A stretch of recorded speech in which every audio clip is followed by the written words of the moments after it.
how you have to balance your preparation of optional alongside prelims. So, am I audible and is the video clear? Please let me know in the chat box if the audio and video is clear.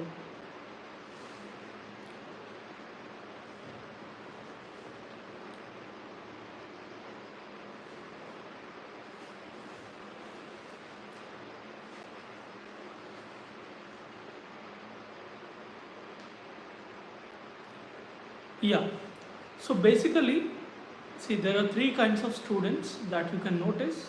Those who are beginners, that who are giving for the first time, that they're going to give their first prelims now, and there are students who have given their mains. Okay, so they have already given their mains, and they are giving this year again.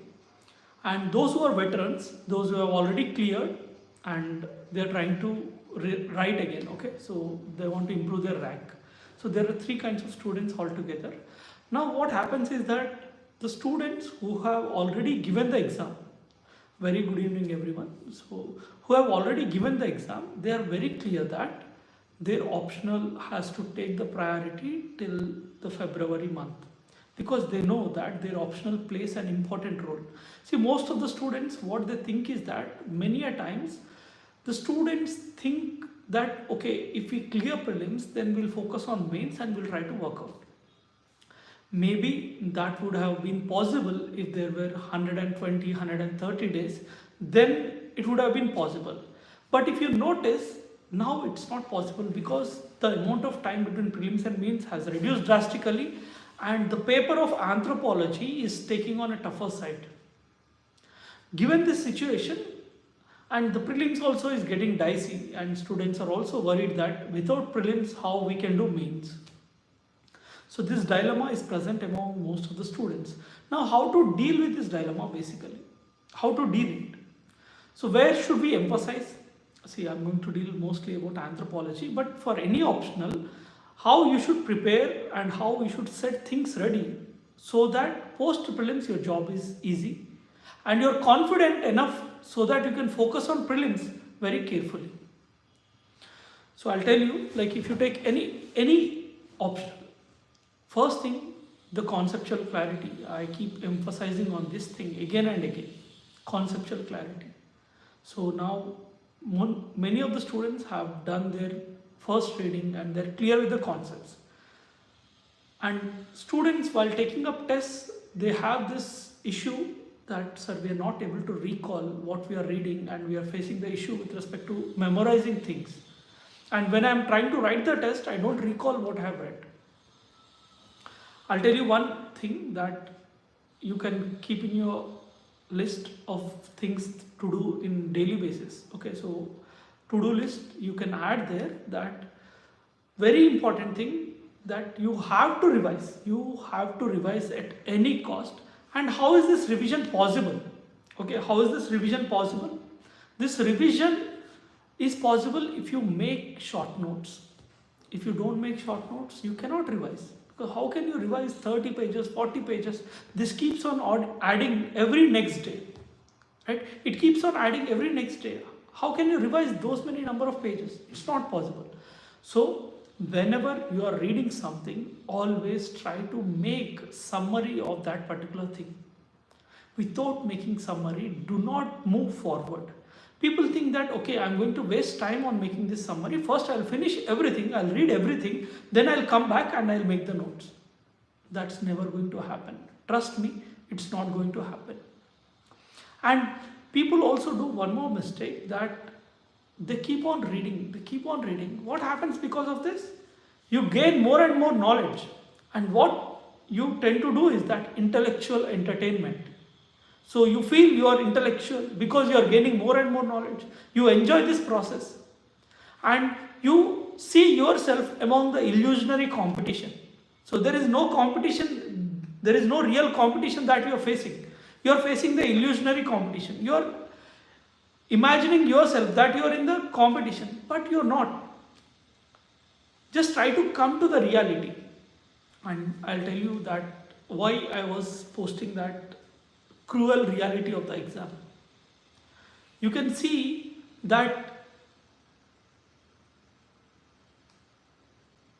Yeah, there is someone posting that your classes at Sunya IS is waste of time and no conceptual clarity. Worst anthropology teacher. And see, I have no words to say to them because, like, you see, the agenda of the people here is to just point at someone else and just keep on poking them. So I'm not worried about those people because there are more than 100 testimonials and 1,000 people have taken foundation. So they're already speaking out that what they have learned and what they know. So let's not focus on the negativity. Yeah, this is a good thing that we have come across today in the live, because you have people around that who always keep telling you negative. What I want to say is that always be aspirational. Always be aspirational. You don't get limited by your past. What happens is that your goals are based on your past. No, always be aspirational and try to aim high, because 300 plus is possible. If somebody is saying it's impossible because they don't know it or they're not ready to do the practice, because there is pain in the process and people are not ready to take the pain. There is pain in the process and they're not ready to take the pain. If you notice pain in the process, that means it's a sign of growth. So that's necessary and you have to take the pain, because you see how many people are competing. There are lakhs of people competing, right? So everybody is doing the work. Now how will you take an edge? Because see, why I want your optional to be on a properly planned way, because if you're not planning it properly, you can't take the edge. You might be participating in a competition, you might be participating, but if you want to take an edge, then definitely you have to plan it in such a way that you are aiming very high. So leave about your past. So I'm not concerned what you have done so far, but I just want to tell you that this December, January and February, if you are going to work in the best possible way, then you can be confident that you will be able to score 300 plus. Just set an aspirational goal. Don't think that I'm trying to motivate you. I'm against the motivational process, because motivation will take you high, it will bring it down. So that's a short term thing. But I'm not trying to motivate you, but this is possible. And if you know the right path, it is possible. So I just want to tell you that how to do it, so that you can plan well and you can try to focus. So that you can plan better and you can try to focus on a later point of time. So this is what I want to tell you now. So keep your aspirations high. Try to target 300 plus. Many of the students might be saying these days optional scores are going down. See, why they are going down? Because you're not performing the best in the exam, because you're reading that general books, one or two books that are available, adding one or two things from the topper's notes and thinking that your optional is complete. Focus on the discipline. Anthropology as a subject is so good and it is so depth. If you don't study it that way, definitely you will not be given the score that you deserve. You have to address the demand, you have to address what subject requires, then only you will be given the marks. So every time there are people who are getting the scores 300 plus and there are people who are not getting it. So this gap, why is this gap present? Because they don't know where to emphasize. These are the main reasons why there is a gap between the aspirations and the score they are getting. So how to address these gaps? We'll go one by one. We'll divide the entire syllabus into 5 modules. I'll address all the queries one by one at the end. But first I'll try to tell you what's the main takeaway from this live session. So if you divide entire syllabus into 5 modules, you have socio-cultural anthropology, physical anthropology, archaeological anthropology, biological anthropology or physical anthropology. We have seen Indian society part and tribal anthropology. These are the 5 modules we have. So now where students go wrong is that in dedicating right amount of time to each of the module. People think that just by doing more and more, they'll be able to score. No, I'll tell you one thing. Just try to focus on this point. You have studied particular topic and you have understood the concept. When you go and check your PYQ, this static subject which you have read is not addressing the demand of the question. Now you think that you have to develop more and more information on that particular topic so as to answer your PYQ, and you keep on searching for the information. And especially with respect to archaeology, when students look at the questions, they are not able to answer from the general mainstream books directly, and they keep on searching for the information, study more and more. Now what happens? We as a humans have certain limitations. We can remember only certain amount of information, not beyond that. It is practically not possible for anybody to remember all the sites, all the information, and all the details. So you should be clear where you have to invest your energy, where you should not. So coming to archaeology, get your basics right. Once your basics are right, make a short notes of each of them and try to make a table which shows the comparison of India and the world, and make a list of sites and 4 to 5 points on each site. This will keep your basic thing ready. And now archaeology has to be revisited multiple times. How do we remember things? There are two ways.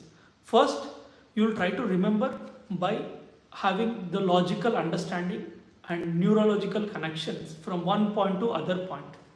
Then you will be able to remember because you have the dots connected in the story, so you will be able to remember.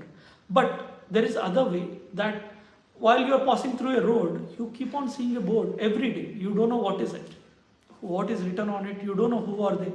But you keep on passing through the road every day and you look at that poster, and it gets stored in your subconscious memory unknowingly. You didn't even make an effort to remember it, but automatically you remember that there is a poster which is mentioning so and so thing. So that we call that revisiting the particular thing multiple times gets help you remember things and memorize for a longer period of time. So archaeology can be done in the second manner, that logical connections you don't find because it's all facts. So since there is no logical connection, we have to revisit it again and again. So that's why if you are doing archaeology, so try to make short notes, make tables, and try to make the list of important sites. Always try to use the scholar who has excavated and the views that has been mentioned by other scholars on that particular thing. So just make a list of it. I know you feel it tough and it's painful to remember all the facts. I know it, but there is no escape from it. If you are targeting 300 plus, you have to do it again and again and again. There is no other way. So the best way is to that. The best way to memorize is that you make a list of it and don't force yourself to remember it. Don't force yourself. You need not remember everything. You just go through it every time you see. Just go through. Just read like a newspaper. Okay, what is there? What is Neolithic talking about? What is Chalcolithic? What is urban revolution of like why child called it as revolution? Why not evolution? So just look at it. Don't try to remember anything. Don't force yourself. Just revisit it every 3 to 4 days. Early in the morning, spend some time, 10 to 15 minutes, go through it. So if you revisit some 30, 40 times, just for 10 to 15 minutes, automatically it will get stored in your long-term memory, and just before the exam when you are revising, you don't feel that pain to remember or memorize. So this is with respect to archaeology. In archaeology, don't try to do anything extra, or overdoing will only cost you because you have to remember other 4 modules as well. Now archaeology, keeping it aside, coming to physical anthropology. Physical anthropology, how you are going to cover. See, archaeology, since it's static, give 3 to 4 days, make notes, keep short notes ready, make a list of sites and keep it aside and keep revisiting it. That's how you do archaeology. Coming to physical anthropology, what's happening with respect to physical anthropology is that they're trying to interlink the concepts, or they're asking you analytical things. First, if you take the list of topics of physical anthropology, you will be having somewhere around 45 to 50 topics. Just keep a target of 5 topics a day. So that means you need 9 days. Take 5 topics. For each topic, whether you are conceptually clear, then fine. If you are not clear, refer to any other video. And if you have confidence in me, you can reach out to me. I'll try to provide you that video so that you can watch the video and make yourself conceptually clear. And next, after you are clear conceptually, so then try to make a list of list of structures for the answer. Okay, so suppose you have been provided with a question, you have to make a skeleton. So in intro I'm going to mention so and so thing, and in the body I'm going to mention so and so aspect. So in physical anthropology, when you're writing, try to focus on three things. First, the concept, that biological aspect, and then try to give the socio-cultural aspect, then try to mention the evolutionary aspect. So these things we have covered in the class, but if you have done from any other teacher and by any chance they have missed it, so every teacher will make their effort to give the best, but if by any chance they have missed it, try to cover it. Okay, so just at least leave a space so that next time you approach any teacher for any doubt, so ask them, so what is the socio-cultural approach that I can write here, or evolutionary approach that I can write here. So just ensure that what are things you have to include in the answer. If anything is missing, just leave some space and complete rest of the things.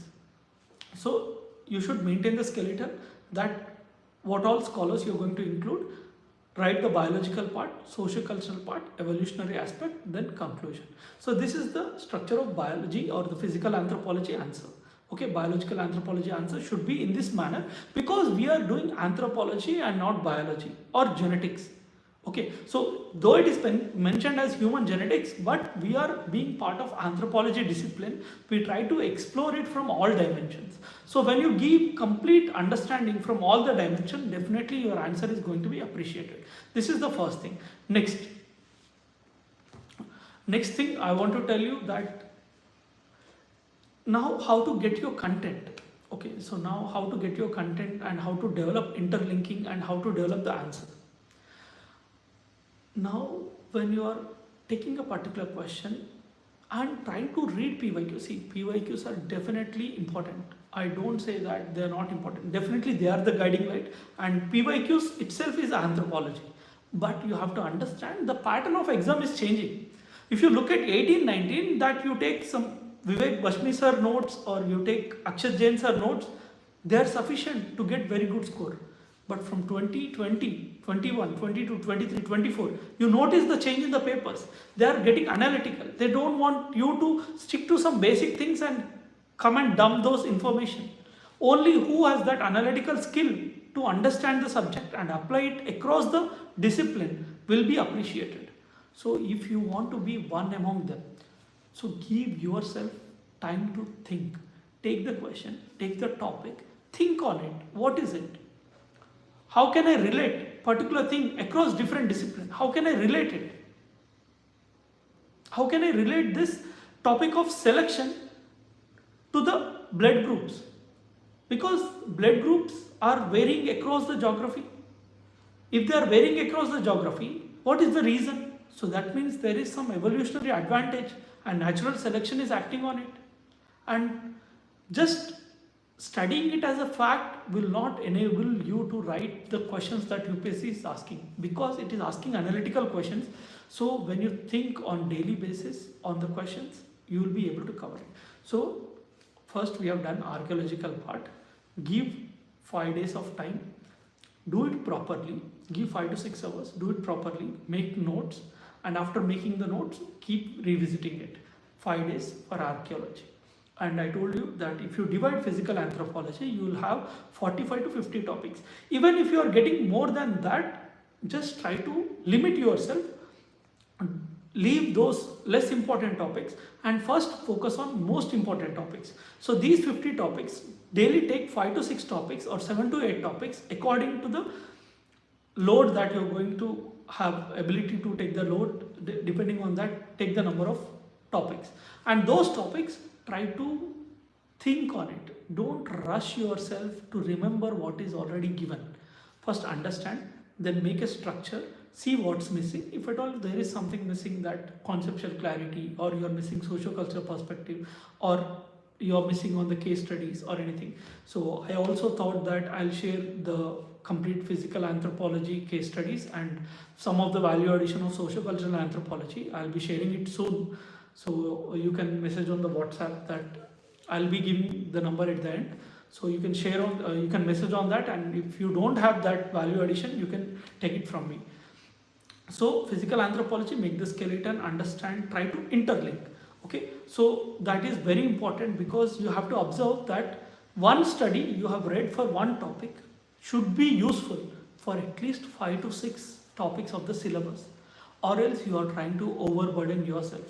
So if you are making any case study, look at that particular case study, how it can be used across different topics of the syllabus. So this way you can manage your physical anthropology, dividing it into various topics, choosing 50 important topics, and those important topics, try to read it holistically, try to understand it, make the skeleton, try to interlink. So this is physical anthropology. Coming to socio-cultural anthropology. See, socio-cultural anthropology, thought forms the core of the syllabus in socio-cultural. Anthropological thought, if you are trying to mug it up, and if you are not understanding the anthropological thought, then you are lost in socio-cultural anthropology. Nobody can help you. So I tried my best. I gave my anthropological thought classes for free. So if anybody hasn't watched and anybody has missed it, so they can reach out. If you have done from some good teacher and if they have made you clear about the concepts, that's very good. And once you are clear with the concepts, what you do is that you take the questions. So I'm going to post some questions which will act as food for thought, where you can think on those aspects, so that you can develop your depth of understanding. When you are posed a question, so you'll know part of the answer, you may not know other part of the answer. There is nothing wrong. Nobody is perfect in this world, and everybody knows partially only. Anybody cannot know everything.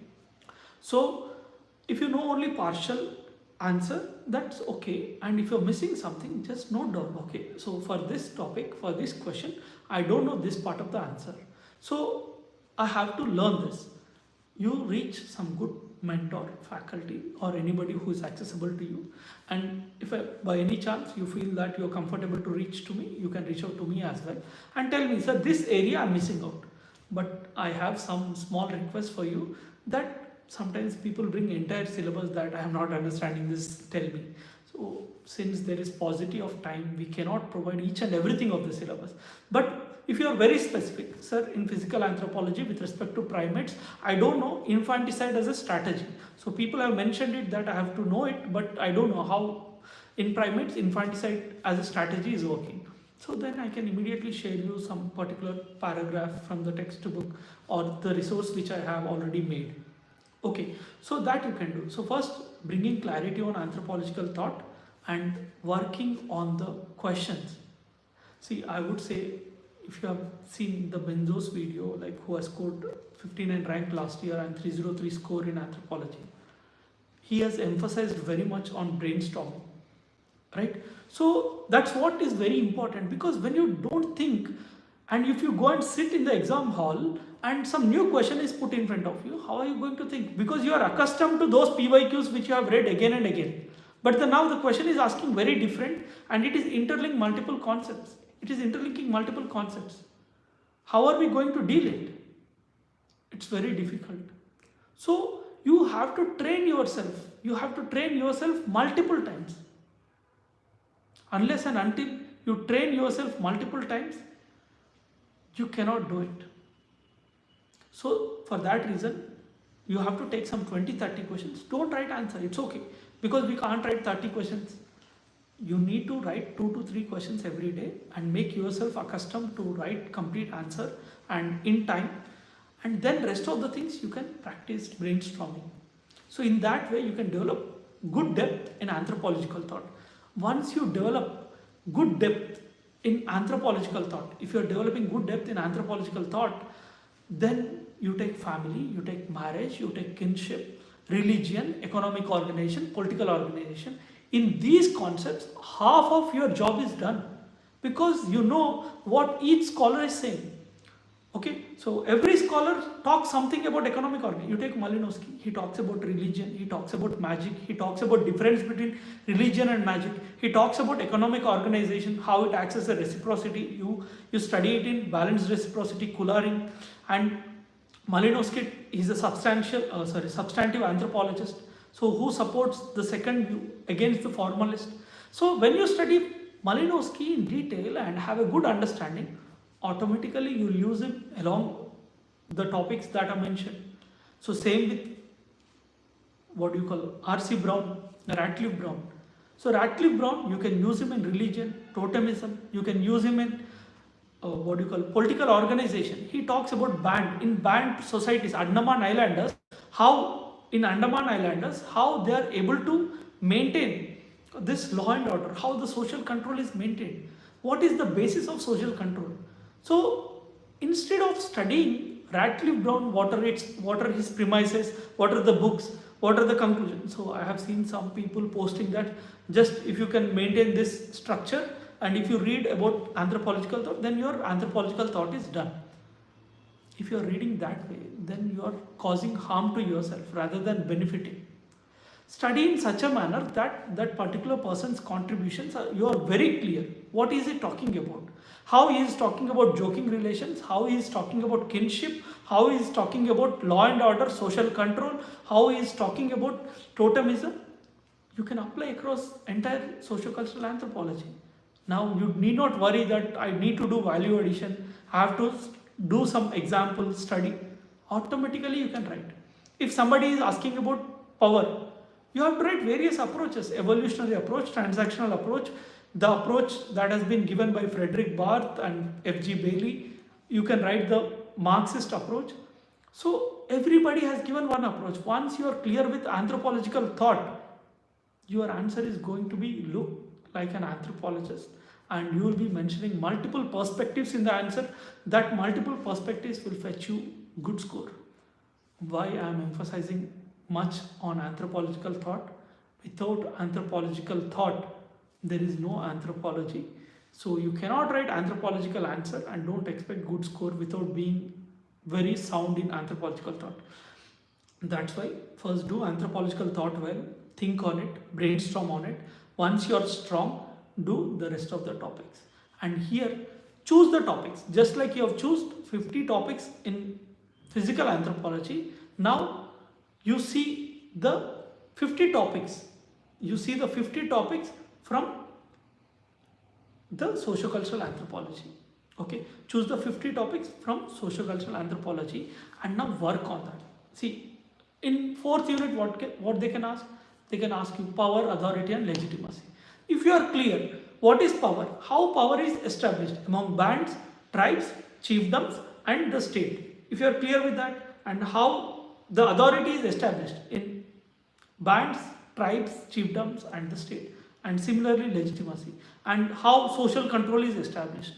So once you are studying in an organized fashion and you have a scholar who is talking about each of this and example for each of this, what more do you need? So your fourth unit is done.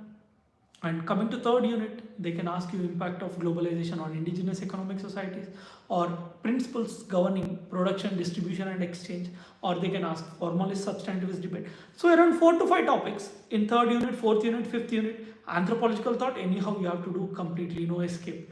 And coming to seventh and eighth unit, they might ask socio-economic inequalities or social inequalities and language relation, or they can ask you relation between language and culture, language and thought, that means Sapir-Whorf hypothesis, or they can ask basic questions. There also you have 5 to 6 questions.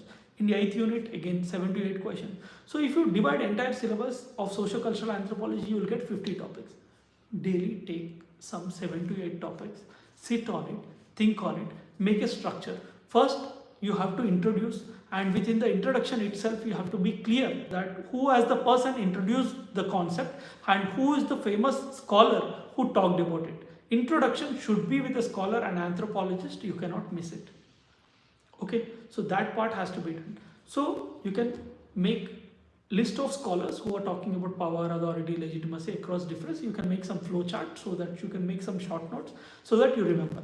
So introduction should be that, and always try to include multiple perspectives and dimensions.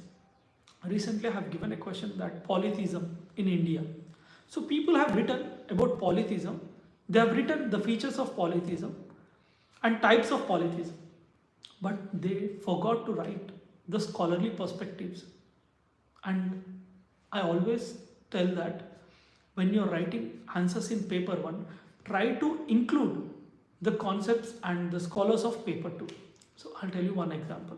M.N. Srinivas, Religion and Society Among the Kurds of South India, that is one of the important work. There, during that work, he says that polytheism in India reflects and reinforces the social hierarchies.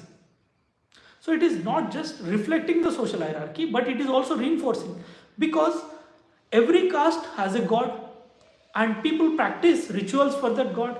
So when there is clear cut mentioning that okay, particular god is for particular caste, so that is reinforcing the social hierarchy and people practice rituals. So polytheism promotes a communal feeling among the groups.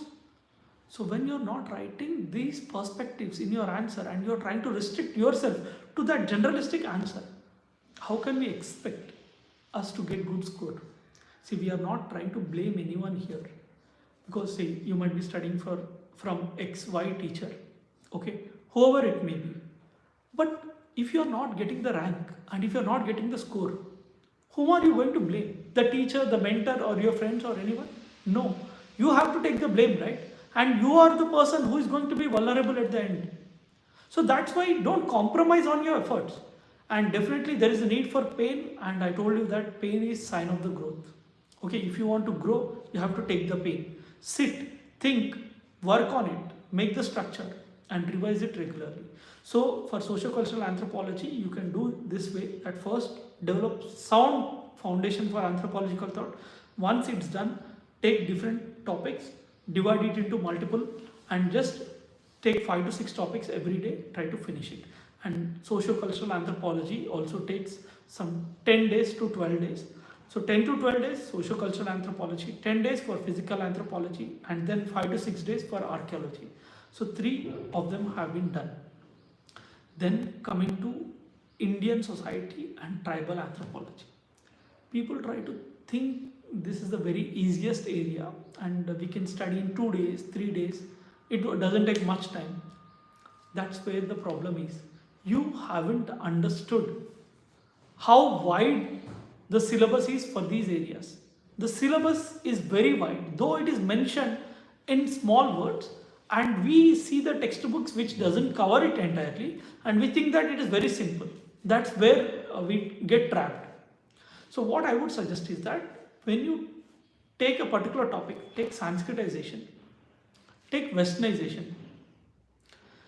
How Sanskritization and Westernization are interlinked. And they might be asking the Sanskritization and Westernization and its relevance in the contemporary society. So whatever you are reading, always read it from contemporary perspective. If you are not bringing the contemporary perspective, then what is the point of reading age-old concepts? Anthropology is being taught to the judges who are practicing, like who are already judges and they are in the judiciary. They are being taught. So you can understand the importance of anthropology. Administrators are being taught anthropology. So anthropology has very great relevance in today's era and contemporary aspect. Okay, in the today contemporary times, it has great relevance. So how can you miss out the contemporary perspective? So definitely if you are reading any topic, you definitely think it from the contemporary perspective. So when you think from the contemporary perspective, you will get something which you can add to your answer, and that will enrich your answer, and that will help you take an edge over the others. So for paper 2, whenever you're reading something, the general content is already available in the market. That's not a difficult thing. So what's important is that multiple perspectives, multiple dimensions, and the contemporary analysis and contemporary relevance. So that is important. And mainly with respect to tribal anthropology. So for Indian society part, it's easy to understand concept, but where we need some effort is that bringing in the contemporary aspects and other scholarly perspectives, criticism and understanding. This is with respect to Indian society part. Coming to tribal anthropology. Okay, coming to tribal anthropology. In tribal anthropology, the questions, if you have seen last year, it has become very subjective and very specific, right? In tribal anthropology, they're very specific. So now, if you look at in tribal anthropology, there are some static based questions which you cannot do anything. You have to learn everything, but if possible, bring the contemporary relevance. But in other areas, you have to feel the pain of the tribals. Okay, so it might be looking like he's exaggerating the things and he's trying to overdo something. No, you have to understand. You go and read an article from down to earth regarding the problems of the tribes. By the time you reach end of the article, you will definitely carry that heaviness in your heart with respect to problems of the tribes, right? So that will happen. So when you read such a kind of article, automatically the person gets impressed. And if you have to get very good score in paper 2, there is a need for emotional aspect in the answer. You should feel that problem.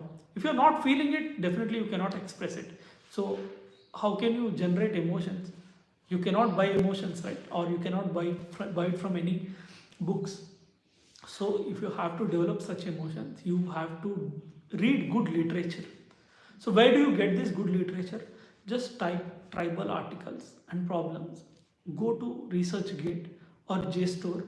There you have some articles. Read that. That will enable you develop the emotional aspect.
So is it okay now?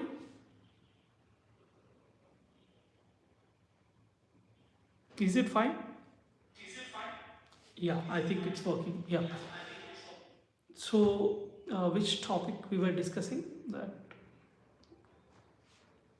So with respect to tribal anthropology, the current aspects and the contemporary developments and the scholarly perspective. These things I'll try to provide it post prelims. The compilation of all the latest developments I'll try to provide. But whatever you are doing with respect to tribal anthropology, just develop this perspective, because you cannot develop emotions in 1 day or 2 days. When you read such literature for a longer period of time, see, if you take communalism or also communism, how these ideologies get developed.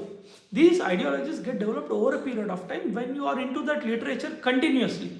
So similarly, with respect to tribal articles, if you do that where the emotions are expressed, especially if I have to show you that one work, yeah.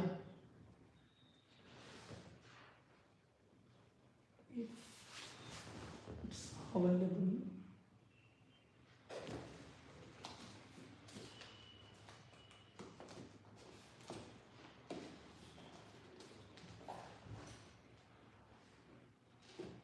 Yeah, I'm sorry. So you can see, this is one good book, Being Adivasi.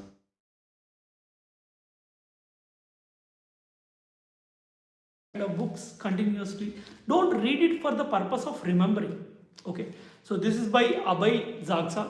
So who is one of the close relatives of Virginia Zagsa. So you can read such kind of books that will enable you develop the emotional aspect. So don't try to mug it up or don't read it for the purpose of remembering things. So this is very important. Okay, so this is very important for you to understand that you have to look tribal anthropology from understanding perspective and just read it for the purpose of enabling that emotions, and don't try to remember anything. Don't read it for the sake of remembering. Okay, so any facts that are there that you can develop later. Hardly for for tribal anthropology and for Indian anthropology, you will be having hardly a list of 2 to 3 papers. All the scholars, if you can if you can write down in 2 to 3 papers and you can revise, then all your value addition will be covered. But your expression, clarity of expression and the language, that cannot be developed. So your emphasis in tribal part should be on this clarity of expression and your language that you use. Okay. I'm sorry. So now for tribal part and for Indian society, you can dedicate one week. Okay, so 1 week for tribal part, 1 week for Indian society. So you're done with 5 modules. 7 days, 7 days, 20 days for physical and the socio-cultural, and then 1 week for archaeological. So overall it's 50 days. So now even if you start, even today, if you're starting your anthropology preparation after a long time, even today if you're starting, then also by 50 days you will be in a very good position. So don't get limited by your past. That is what I want to say. Don't set goals, limitation goals. See, what we call as limitation goals. When you are setting goals based on your past, okay, you want to just improve a little from your past. That is what we call limitation goals. But I want to say set aspirational goals. How you want to be in future and what you want to achieve in future. Based on that, you have to set your goals, and that hard you have to work. Without that, it's not possible, because you are aiming for one of the highest or topmost exam in the country, and if you are not able to move from your comfort zone, then it's not possible. It's very clear that anybody who is working very hard and continuously putting their efforts, they will be having a chance. And it's already said by many toppers, and Anudeep sir also, like Anudeep Durishetty sir has also repeatedly said, in this exam, it's not intelligence, it's hard work that beats talent. If you are if you are having any amount of talent, that's not a use if you are not putting it in right track by doing hard work. So here hard work beats talent. So don't bother about anything. Even if you are not intelligent, if you are not talented, that's not the concern here. Whether you are doing consistently, where you are persisting on your habits, discipline is the key. And one more thing I kept on telling in the past as well, I want to tell now also. Just reading too much and not practicing, not putting it into answer format. I keep on telling students, write daily, daily, daily. I'm already tired of saying it also. Because the importance of answer writing, you only realize when you give multiple means. That you'll realize, because you will be understanding that you have all the knowledge in the world, but you cannot write it on paper. What's the use? How will the examiner get to know that you have so much of knowledge? So without writing, it's not possible. So I want you to write again and again, and that's important. So you write answers, keep doing it daily. Is the voice not audible?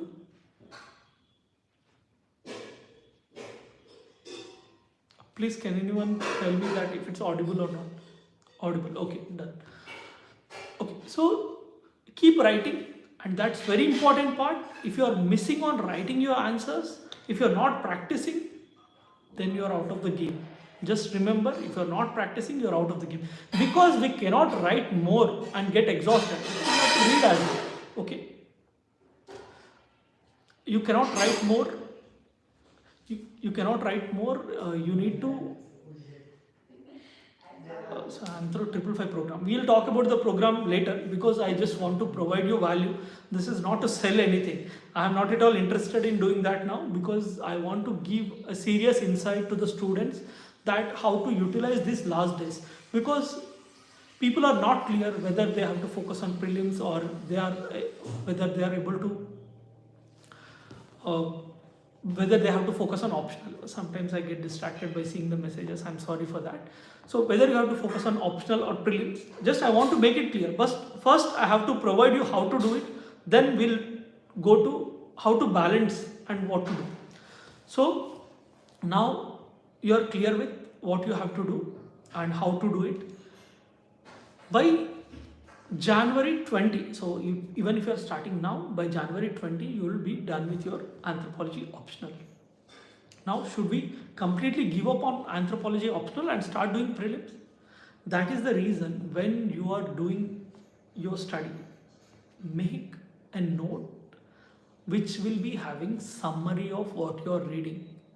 If you are reading something and if you are not writing it down, then better not read it. Because unless and until you read something or revise something 4 to 5 times, same thing, you won't be able to recall. That is one thing. So what we'll do is that till January 20, we will be focusing 5 to 6 hours on optional. 5 to 6 hours we'll focus on optional. And then from then, what we'll do is that, see, archaeology, we have made our notes for 1 to 2 hours from January 20 to February 10. What we'll do is that we'll just take our short notes and revise it for 2 hours. We won't be reading it more than that. We'll just revise for 2 hours. So, and after that, from February 10 to February 28 or 29, then you will be focusing on it for 5 to 10 minutes every day. You will take one chapter, just look at it for 5 to 10 minutes, keep it aside, not more than that. So you will be doing a slow reading at the end. Okay, you won't be reading it with so much of intensity. You will be just reading it for 5 minutes, 10 minutes, because you should not lose the touch of the optional. If you stop doing your optional by Jan end or Feb mid, what happens is that you have a gap of 100 days. Within these 100 days, you will consume so much of information that will make your anthropology vanish altogether. So at the end, you have to do slow reading. That's why you have to make your notes, and these notes you will try to look at the end days of your prelims. Just before your prelims preparation, like at the end of February, you will be looking at these things so that you have a constant recall of the things and constant touch with the optional. This is how you have to balance your optional. Till Jan 20th, you dedicate 5 to 6 hours, and somebody who is not strong in their optional, they can dedicate more also. And rest, see, 5 to 6 hours if you are dedicating for your optional, then rest of the time you can go for your GS part.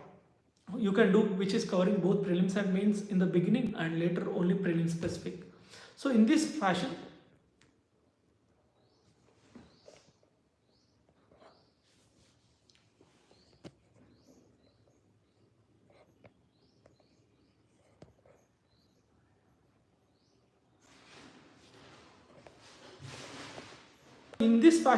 we'll try to do our optional and alongside prelims. So you will not compromise on prelims preparation.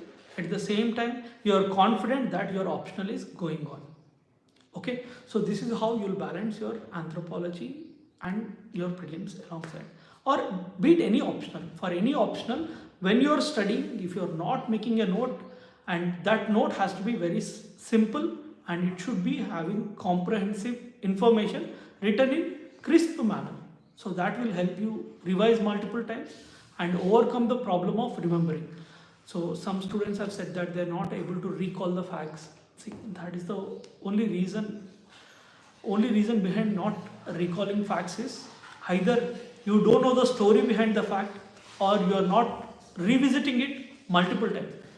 Don't expect to remember anything unless and until you read it at least 15 times. If you want to remember the scholars, read it at least 15 times, then test yourself if you are not able to remember even after reading 15 times. Because see, 15 times you won't read everything. One sheet of paper you have made, that you will be revisiting again and again.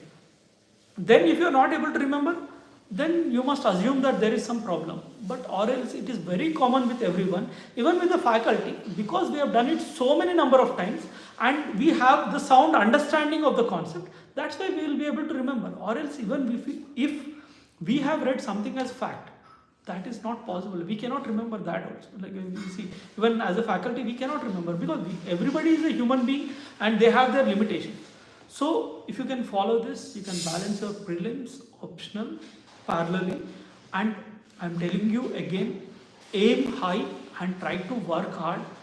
Your optional will be your savior, because you ask the people that who miss their rank by some 10 marks, 20 marks. Instead of becoming IAS, they are IRS now. Instead of getting home cadre, they are in some other cadre far away from their home. So don't take it easy. If you are serious about your preparation, I am not talking about those people who are not serious. I am just concerned. There are very serious students, and I know my students who have joined are very, very serious, and they are working very hard competing with each other. So such a kind of people need to know that whether they have to follow the optional, how long, until when, how they should balance their prelims. Okay, so I thought instead of telling our own students, I just wanted to contribute to the community by telling the reality. If you are not working hard, then you are out of the game. Just remember that, move out of your comfort zone, aim high, plan well, and try to execute. So when you execute, automatically you will come into play and you are in the race. And post prelims, anyhow, we'll try to revise multiple number of times, and that will help you score ultimately in the final examination. So I'll just take up the chart and the doubts that they are asking. See, about Anthro 555, like I don't want to tell anything about the programs in this. So you can just reach out to me personally, and you can take the number 80768 22001. So you can message on this if you want any information regarding the courses. Here it is all about how you should utilize and what best you can make of. So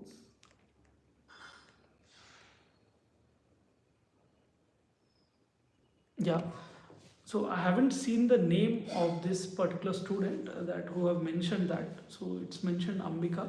So I just want to tell that if you're not following the class, see, first thing, you should first attend the class, make the note. After understanding, you have to practice.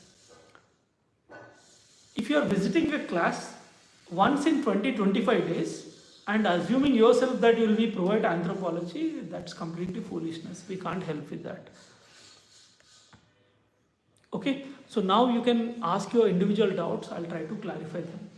Please suggest a source or book to do value addition with basic source. Mridul, for anthropology, the problem is that there is no one particular source to do it. But for physical anthropology, you can refer to Steen and Rowe. Okay, Steen and Rowe Physical Anthropology, or Robert Jurman and Lewis is other good book if you want to make value addition. These are the two good books for physical anthropology. For socio-cultural anthropology, I would say that refer to articles mentioned in the JSTOR and ResearchGate. Search for the research articles, and these days you have very good tools to make it simplified. Okay, so that is with respect to value addition for physical anthropology and socio-cultural. And coming to tribal, I told you, right, for tribal you can refer to this book like Being Adivasi by Abhay Zaza, and you can also refer to Contemporary Adivasi. So there is one more book, so Contemporary Adivasi, that also you can read. So these will help you develop good perspective, understanding and sound connection with the tribes. Okay, so these books you can refer for tribal anthropology. And you can also read Felix Padel, B.K. Roy Burman. So these persons' books also you can read. Don't read it as a academic book. Try to enjoy it.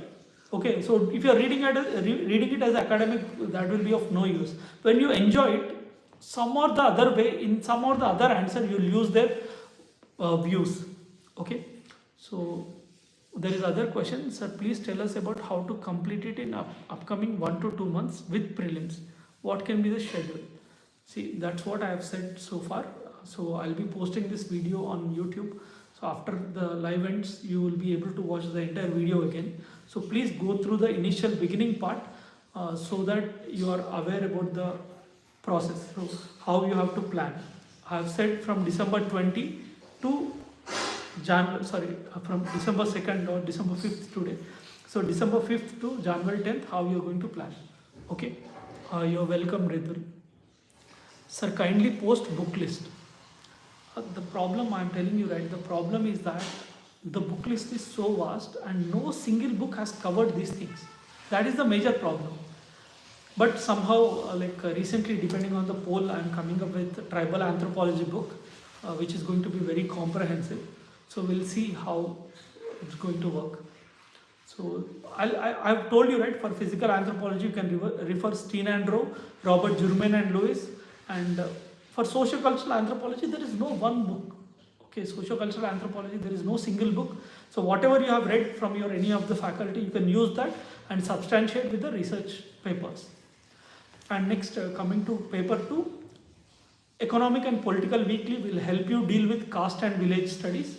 And for tribal anthropology, I told you the books, right? So Being Adivasi by Abhay Zatsa and Contemporary Indian. So these things you can read. This will help you overall developing an understanding. Any other doubts which I can help you with? I think the session has been helpful, so you have enjoyed it as well. You can ask, please. If you have any doubts, you can please ask.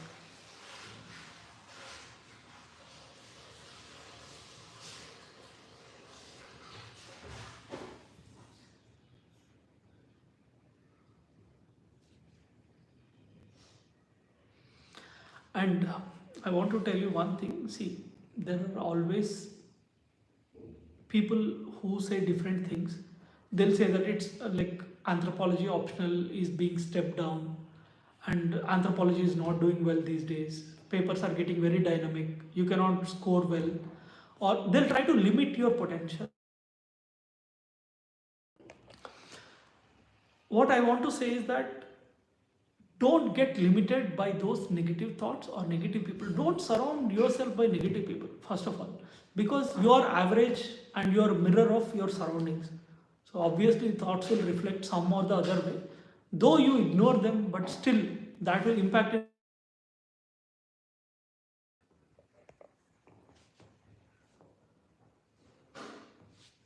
Okay, so don't get.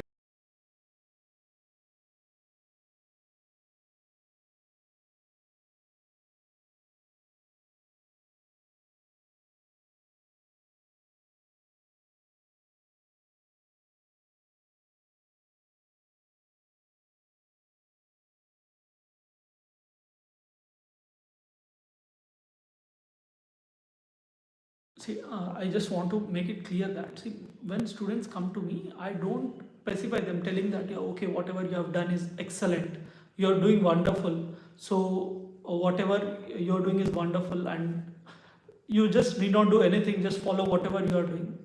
This is not the way I behave with the students, because I want to tell them the reality. If you are not knowing the real competition, and if I keep on motivating you, after 3-4 years you will be criticizing me, and I would be one of the reason for your failure also, and some part I might be playing. So I have always been a critic, and I always tell the students, first do the work, do the efforts, and take the pain without pain, because you are going to write exam, not me or any teacher. If you are going to take the pain, then you will be successful.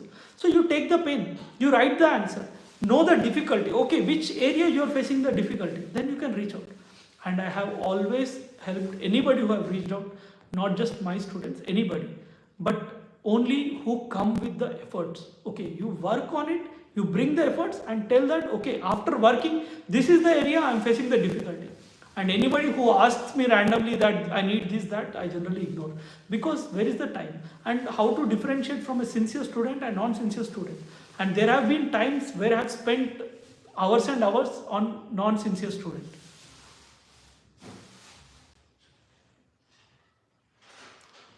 Okay, Ishita, you can reach out to the number that I will be mentioning at the end, 80768 22001. So on this number you can reach out. You can ping on that, whatever the help you need, if possible. If we can be helpful in any way, we'll do it. Okay, I think I have answered almost all the questions.